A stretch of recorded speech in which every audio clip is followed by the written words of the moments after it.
Next up, here's a pine that you don't see too much around here, except as a Christmas tree. The Scots pine, also known as Scotch pine, is native to northern Europe, Western Asia, and Siberia.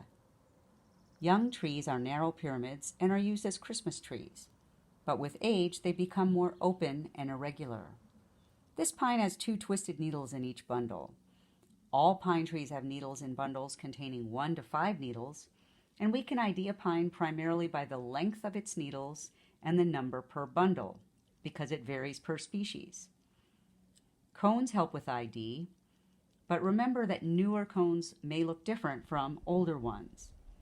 On a Scots pine, the cones are about 2 inches long, and when on the tree, they grow with their tips pointing back along the twig towards the trunk.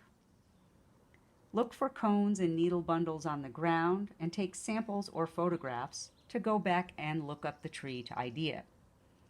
Try to take at least 5 to 10 distinct samples or photographs because there can be a lot of variation on a single tree. Actually, when we say cones for pines and other conifers, we're usually referring to the seed-bearing or female cones. Conifers also have much smaller, more inconspicuous pollen-bearing or male cones.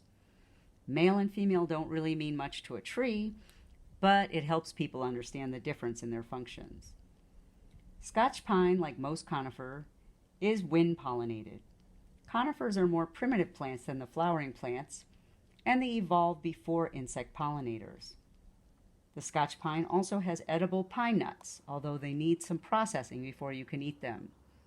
There's a lot more to this tree than just Christmas trees.